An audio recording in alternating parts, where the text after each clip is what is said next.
വരാനിരിക്കുന്ന ഉത്തർപ്രദേശ് നിയമസഭാ തെരഞ്ഞെടുപ്പിൽ ആരായിരിക്കും ഉത്തർപ്രദേശിലെ ജേതാക്കൾ? ബി.ജെ.പി. നയിക്കുന്ന എൻ.ഡി.എ സഖ്യമോ, എസ്.പി. കോൺഗ്രസ് നയിക്കുന്ന ഇന്ത്യ സഖ്യമോ, ബി.എസ്.പി. നയിക്കുന്ന മൂന്നാമത് സഖ്യമോ? സട്ട താജ ഒപ്പീനിയൻ പോൾ സർവേ. ഉത്തർപ്രദേശ് നിയമസഭയിലെ 403 സീറ്റുകളിൽ ഉത്തർപ്രദേശിലെ വിവിധ ജില്ലകളിലായി വിവിധ ഡിവിഷനുകളിൽ വിവിധ മുന്നണികൾക്ക് വിജയസാധ്യതയുള്ള സീറ്റുകൾ. ആദ്യത്തെ ഡിവിഷൻ ലക്നൗ ഡിവിഷനാണ്. ലക്നൗ ഡിവിഷനിൽ 34 സീറ്റുകളാണുള്ളത്. 34 സീറ്റുകളിൽ എസ്.പി. കോൺഗ്രസ് സഖ്യം 14 സീറ്റുകൾ വരെയും, ബി.ജെ.പി. സഖ്യം 17 സീറ്റുകൾ വരെയും, ബി.എസ്.പി. സഖ്യം 2 സീറ്റുകൾ വരെയും, മറ്റുള്ളവർ 1 സീറ്റും നേടാനാണ് സാധ്യത. അടുത്ത ഡിവിഷൻ ഝാൻസി ഡിവിഷനാണ്. ഝാൻസി ഡിവിഷനിൽ 13 സീറ്റുകളാണുള്ളത്. 13 സീറ്റുകളിൽ 5 സീറ്റുകൾ വരെ എസ്.പി. കോൺഗ്രസ് സഖ്യവും 8 സീറ്റുകൾ വരെ ബി.ജെ.പി. സഖ്യവും നേടാനാണ് സാധ്യത. ബി.എസ്.പി. സഖ്യത്തിനോ മറ്റുള്ളവർക്കോ അവിടെ സീറ്റുകൾ നേടാൻ സാധ്യതയില്ല. അടുത്ത ഡിവിഷൻ മിർസാപൂർ ഡിവിഷനാണ്. മിർസാപൂർ ഡിവിഷനിൽ 12 സീറ്റുകളാണുള്ളത്. 12 സീറ്റുകളിൽ 4 സീറ്റുകൾ വരെ എസ്.പി. കോൺഗ്രസ് സഖ്യവും 8 സീറ്റുകൾ വരെ ബി.ജെ.പി. സഖ്യവും നേടാനാണ് സാധ്യത. ബി.എസ്.പി. സഖ്യത്തിനോ മറ്റുള്ളവർക്കോ അവിടെ സീറ്റുകൾ നേടാൻ സാധ്യതയില്ല. അടുത്ത ഡിവിഷൻ സഹാറൻപൂർ ഡിവിഷനാണ്. സഹാറൻപൂർ ഡിവിഷനിൽ 15 സീറ്റുകളാണുള്ളത്. 15 സീറ്റുകളിൽ 10 സീറ്റുകൾ വരെ എസ്.പി. കോൺഗ്രസ് സഖ്യവും 5 സീറ്റുകൾ വരെ ബി.ജെ.പി. സഖ്യവും നേടാനാണ് സാധ്യത. ബി.എസ്.പി. സഖ്യത്തിനോ മറ്റു കക്ഷികൾക്കോ അവിടെ സീറ്റുകൾ നേടാൻ സാധ്യതയില്ല. അടുത്ത ഡിവിഷൻ മൊറാദാബാദ് ഡിവിഷനാണ്. മൊറാദാബാദ് ഡിവിഷനിൽ 25 സീറ്റുകളാണുള്ളത്. 25 സീറ്റുകളിൽ 14 സീറ്റുകൾ വരെ എസ്.പി. കോൺഗ്രസ് സഖ്യവും 9 സീറ്റുകൾ വരെ ബി.ജെ.പി. സഖ്യവും 2 സീറ്റ് മറ്റു കക്ഷികളും നേടാനാണ് സാധ്യത. ബി.എസ്.പി. സഖ്യത്തിന് അവിടെ സീറ്റുകൾ നേടാൻ സാധ്യതയില്ല. അടുത്ത ഡിവിഷൻ അസംഗഡ് ഡിവിഷനാണ്. അസംഗഡ് ഡിവിഷനിൽ 23 സീറ്റുകളാണുള്ളത്. 23 സീറ്റുകളിൽ 16 സീറ്റുകൾ വരെ എസ്.പി. കോൺഗ്രസ് സഖ്യവും 6 സീറ്റുകൾ വരെ ബി.ജെ.പി. സഖ്യവും 1 സീറ്റ് മറ്റു കക്ഷികളും നേടാനാണ് സാധ്യത. ബി.എസ്.പി. സഖ്യത്തിന് അവിടെ സീറ്റുകൾ നേടാൻ സാധ്യതയില്ല. അടുത്ത ഡിവിഷൻ ബറേലി ഡിവിഷനാണ്. ബറേലി ഡിവിഷനിൽ 26 സീറ്റുകളാണുള്ളത്.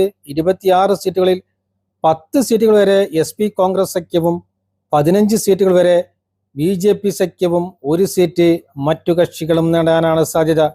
ബി.എസ്.പി. സഖ്യത്തിന് അവിടെ സീറ്റുകൾ നേടാൻ സാധ്യതയില്ല. അടുത്ത ഡിവിഷൻ സെറ്റിൽമെന്റ് ബോർഡ് ഡിവിഷനാണ്. സെറ്റിൽമെന്റിൽ 17 സീറ്റുകളാണുള്ളത്. 17 സീറ്റുകളിൽ 8 സീറ്റുകൾ വരെ എസ്.പി. കോൺഗ്രസ് സഖ്യവും 8 സീറ്റുകൾ വരെ ബി.ജെ.പി. സഖ്യവും 1 സീറ്റ് ബി.എസ്.പിയും നേടാനാണ് സാധ്യത. മറ്റു കക്ഷികൾക്ക് അവിടെ സീറ്റുകൾ നേടാൻ സാധ്യതയില്ല. അടുത്ത ഡിവിഷൻ ഗോരഖ്പൂർ ആണ്. ഗോരഖ്പൂർ ഡിവിഷനിൽ 26 സീറ്റുകളാണുള്ളത്.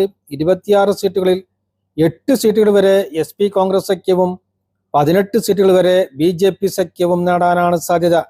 ബി.എസ്.പി. സഖ്യത്തിനോ മറ്റു കക്ഷികൾക്കോ അവിടെ സീറ്റുകളൊന്നും നേടാൻ സാധ്യതയില്ല. അടുത്ത ഡിവിഷൻ അയോധ്യ ഡിവിഷനാണ്.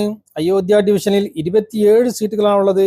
27 സീറ്റുകളിൽ 11 സീറ്റുകൾ വരെ എസ്.പി. കോൺഗ്രസ് സഖ്യവും 15 സീറ്റുകൾ വരെ ബി.ജെ.പി. സഖ്യവും 1 സീറ്റ് ബി.എസ്.പിയും നേടാനാണ് സാധ്യത. മറ്റു കക്ഷികൾക്ക് അവിടെ സീറ്റുകളൊന്നും നേടാൻ സാധ്യതയില്ല. അടുത്ത ഡിവിഷൻ വാരണാസി ഡിവിഷനാണ്. വാരണാസി ഡിവിഷനിൽ 28 സീറ്റുകളാണുള്ളത്. 28 സീറ്റുകളിൽ 11 സീറ്റുകൾ വരെ എസ്.പി. കോൺഗ്രസ് സഖ്യവും 16 സീറ്റുകൾ വരെ ബി.ജെ.പി. സഖ്യവും 1 സീറ്റ് ബി.എസ്.പി. സഖ്യവും നേടാനാണ് സാധ്യത. മറ്റുള്ളവർക്ക് അവിടെ സീറ്റുകളൊന്നും നേടാൻ സാധ്യതയില്ല. അടുത്ത ഡിവിഷൻ മീററ്റ് ഡിവിഷനാണ്. മീററ്റ് ഡിവിഷനിൽ 28 സീറ്റുകളാണുള്ളത്.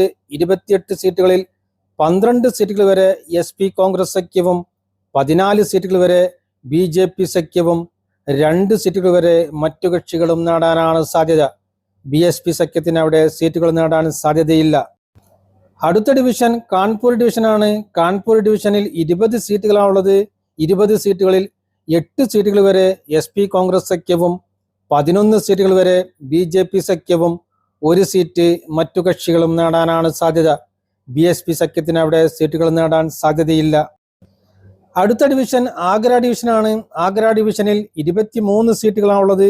23 സീറ്റുകളിൽ 8 സീറ്റുകൾ വരെ എസ്.പി. കോൺഗ്രസ് സഖ്യവും 12 സീറ്റുകൾ വരെ ബി.ജെ.പി. സഖ്യവും 2 സീറ്റുകൾ വരെ എസ്.പി. സഖ്യവും 1 സീറ്റ് മറ്റു കക്ഷികളും നേടാനാണ് സാധ്യത. അടുത്ത ഡിവിഷൻ പ്രയാഗ്രാജ് ഡിവിഷനാണ്. പ്രയാഗ്രാജ് ഡിവിഷനിൽ 27 സീറ്റുകളാണുള്ളത്.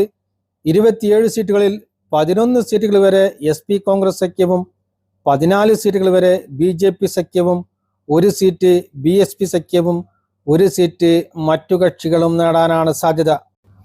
അടുത്ത ഡിവിഷൻ അലിഗഡ് ഡിവിഷനാണ്. അലിഗഡ് ഡിവിഷനിൽ 19 സീറ്റുകളാണുള്ളത്.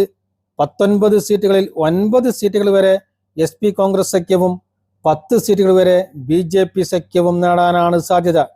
BSP സഖ്യത്തിനോ മറ്റു കക്ഷികൾക്കോ അവിടെ സീറ്റുകൾ നേടാൻ സാധ്യതയില്ല. അടുത്ത ഡിവിഷൻ ചിത്രക്കൂട് ഡിവിഷനാണ്. ചിത്രക്കൂട് ഡിവിഷനിൽ 19 സീറ്റുകളാണുള്ളത്. 19 സീറ്റുകളിൽ 9 സീറ്റുകൾ വരെ SP കോൺഗ്രസ് സഖ്യവും 9 സീറ്റുകൾ വരെ BJP സഖ്യവും 1 സീറ്റ് മറ്റു കക്ഷികളും നേടാനാണ് സാധ്യത. BSPക്ക് അവിടെ സീറ്റുകൾ നേടാൻ സാധ്യതയില്ല. അടുത്ത ഡിവിഷൻ ദേവി പാട്ടൽ ഡിവിഷനാണ്. ദേവി പാട്ടൽ ഡിവിഷനിൽ 21 സീറ്റുകളാണുള്ളത്. 21 സീറ്റുകളിൽ 9 സീറ്റുകൾ വരെ SP കോൺഗ്രസ് സഖ്യവും 11 സീറ്റുകൾ വരെ BJP സഖ്യവും 1 സീറ്റ് BSP സഖ്യവും നേടാനാണ് സാധ്യത. ഉത്തർപ്രദേശ് നിയമസഭയിലെ ആകെയുള്ള 403 സീറ്റുകളിൽ 177 സീറ്റുകൾ വരെ SP കോൺഗ്രസ് സഖ്യവും 206 സീറ്റുകൾ വരെ BJP സഖ്യവും 9 സീറ്റുകൾ വരെ SP സഖ്യവും 11 സീറ്റുകൾ വരെ മറ്റു കക്ഷികളും നേടാനാണ് സാധ്യത.